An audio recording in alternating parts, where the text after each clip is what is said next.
Things you would find in the house. Chair. Really, this word came to be used specifically for chair, cathedral chair, university chair, that sort of thing, when you chair the leader, that sort of thing. And the word, general word for a chair was the same word that you used for a bench, which is scavel. So I got cadder there, haven't I? Well, that does mean chair, and it's cader, and cader really means, the word cathedral is based on it. Cathedral, it comes from cathedra, and cathedra means cader. See how the sounds alike, doesn't it? Cathedra, which is more like a special chair for special occasions. I mean, in Wales, when they chair the bard, they put him in the cader, not on the scavel. This is a general word for the ordinary chair you sit on, and that is that rather special word, university chair, the bishop's seat in the cathedral, that sort of thing. I mean, it does mean chair, but the use is rather specialised, okay? Table, yes, board is the usual word for table. Curtains, the singular is ghoul. We don't really know what the plural is, but it's probably something like that, but I don't think it's recorded. How would you pronounce? I would pronounce that ghoul. So, I mean, that's quite plausible. I don't think I found anywhere the actual plural, when I found the singular, which is ghoul. Door, that is misleading again. I always used to say daras, but in fact it's dores. Therefore it's really better to spell it with one R. And what Llwyd does for that or sound, he takes an A and turns it upside down so it looks like that. So that looks right upside down. When he does that, you know it's or. And that is not daras but doras. In fact, it's got the same sound as you've got the English word door. And funnily enough, the Breton for door is door. Oddly enough. So yes, door, doras. That is the same as that really, with an AS on the end of it. And that S comes out as a Z, so you know you find D-A-R-A-Z, dores. A wall, it generally comes out with a V because it's following another word, it gets softened, it's a feminine word. So if you say the wall, you say an V, not an F. So the word on its own is foos, and the wall would be an voos, which is why you get Trevose Head at Padstow. It's a wall in all sorts of senses, a house wall, a rampart, or anything. And voos. And this O sound with an accent over it is very interesting. It's almost like an oo. It's a very close sound. If you listen to there's an advertisement comes on television sometimes. It's people selling the Renault Clio, and the girl says Clio. And if you listen very carefully, she's not saying Clio as we would, but Clio. It's almost like Clio. And in respect of this, and it's quite important to mention this, that word for floor, yeah, again, we don't really know how to pronounce it. It might be lair, it might be lair. All I can tell you is that Llwyd spells it L-E circumflex R, which should be lair. And it's used in a special way.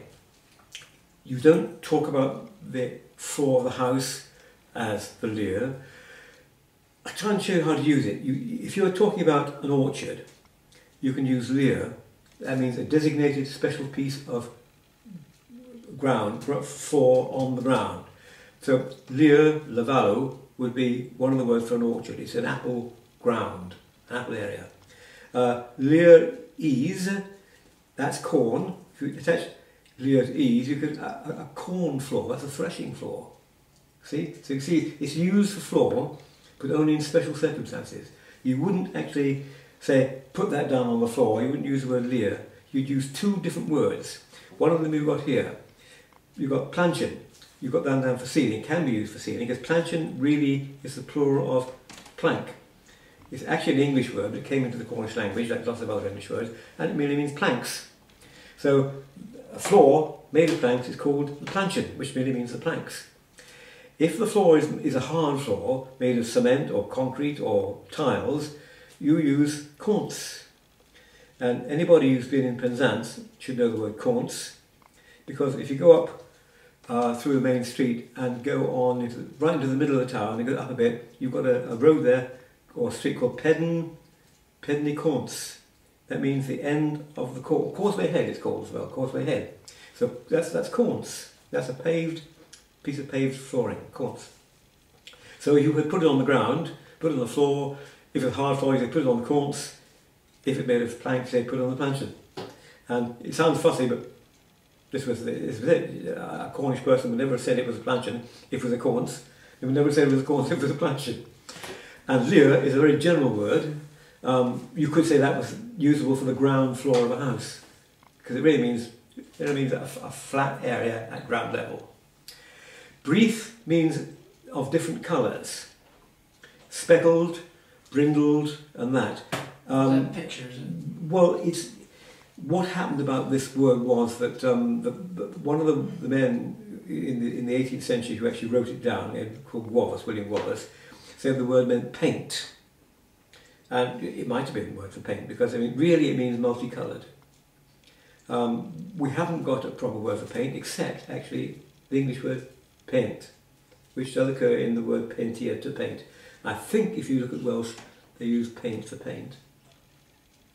So we haven't really got a word for picture, meaning a painting, but what we have got is image, which is the same word as English image, and the French image, which is what they use for a drawing in a book, an illustration. So the nearest thing you've got for a picture is image, which is, that's okay, that is Cornish, image.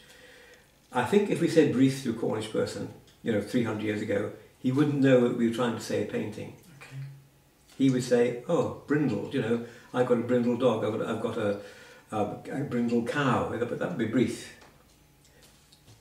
It's actually the same word that comes in the word for British, because the Britons wore clothes, sort of tartans in multicolours, and that different colour is breathe.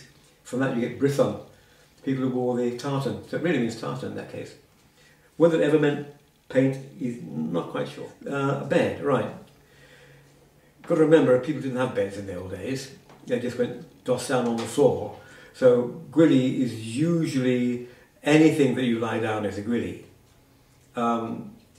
If you wanted a nice bed, it's called a gwylly pliv, which means a feather bed.